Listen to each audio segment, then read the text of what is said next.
दोस्तों आज की जो वीडियो है वो एक इलेक्ट्रॉनिक्स के एक बहुत इंपॉर्टेंट कंपोनेंट पर है जो कि है थर्मिस्टर। दोस्तों इस वीडियो में मैंने थर्मिस्टर की कंप्लीट नॉलेज दी है और इस वीडियो को देखने के बाद आपको थर्मिस्टर से रिलेटेड कोई भी डाउट नहीं रहेगा। दोस्तों वीडियो को लास्ट तक ज़रूर देखना ताकि आपको थर्मिस्टर से रिलेटेड कोई भी डाउट ना रहे।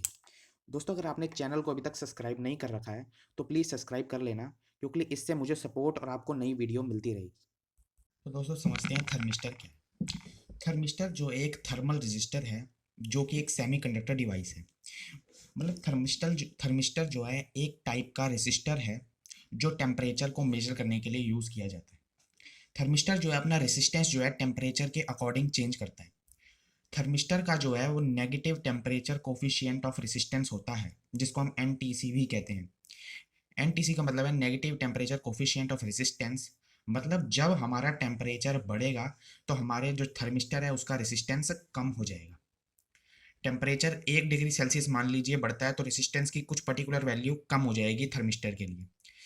कुछ टाइप के थर्मिस्टर पीटीसी भी होते हैं। पीटीसी का मतलब है positive temperature coefficient of resistance, यानी कि टेम्परेचर के बढ़ने के साथ थर्मिस्टर का रेसिस्टेंस और ज़्यादा हो जाएगा, यानी थर्मिस्टर का रेसिस्टेंस बढ़ जाएगा, इसलिए उसको पीटीसी और इस तरह के थर्मिस्टर को एनटीसी कहते हैं।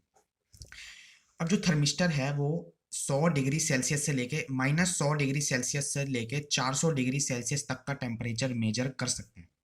थर्मिस्टर की इतनी वाइड रेंज होती है टेम्परेचर को मेजर करने की।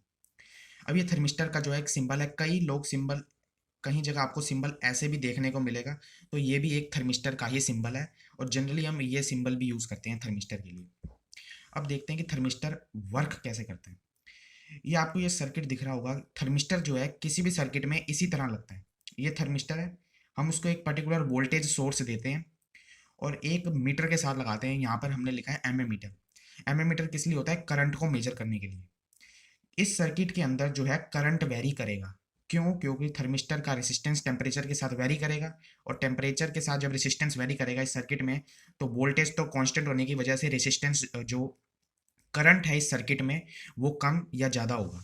तो वो एमीमीटर उसको मेजर करेगा कि कितनी वेरिएशन आ रही है करंट में, और हम एमीमीटर को टेम्परेचर की फॉर्म में कैलिब्रेट करते हैं, यानी जो एमीमीटर रीडिंग और जो दिखाएगा दोस्तों हम उसको थर्मिस्टर है टेम्परेचर वो में सीरीज कैलिब्रेट में कर लगता लेंगे। है एक वोल्टेज सोर्स मान लीजिए और एमीमीटर एक दिखाता है करंट 1 मेजरिंग डिवाइस एम्पियर। के साथ। तो जो तो 1 थर्मिस्टर एम्पियर है क्या हम है? एक इसको इस थर्मल तरीके से रेजिस्टर है। कैलिब्रेट तो करेंगे जब कि ये उसका टेम्परेचर रेजिस्टेंस की वैरी रीडिंग को शो होगा करे।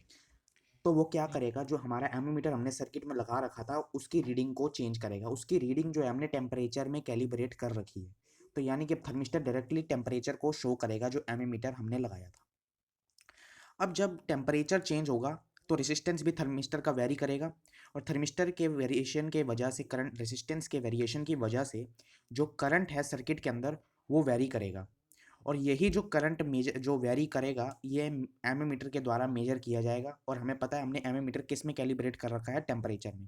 सो यानी कि डायरेक्टली हमें जो हमारे थर्मिस्टर की रीडिंग थी हमें टेम्परेचर में मिल गई, ना कि करंट की फॉर्म में मिली एमीमीटर की मदद से। अब जो देखते हैं हम एप्लीकेशंस थर्मिस्टर की। थर्मिस्टर की मोस्ट वाइडली एप्लीकेशन जो है वो डिजिटल थर्मोमीटर्स में है। यानी थर्मिस्टर जो है सबसे ज़्यादा डिजिटल थर्मोमीटर्स में यूज़ होता है। जितने भी डिजिटल थर्मोमीटर हैं सबके अंदर थर्मिस्टर ही ऑलमोस्ट लगता है। थर्मिस्टर अवन्स में भी लगता है और जो घरों में फ्रिजेज आते हैं उसके अंदर भी थर्मिस्टर की एप्लीकेशन है, क्योंकि थर्मिस्टर -100 डिग्री से लेकर 400 डिग्री सेल्सियस तक टेम्परेचर मेजर कर सकता है।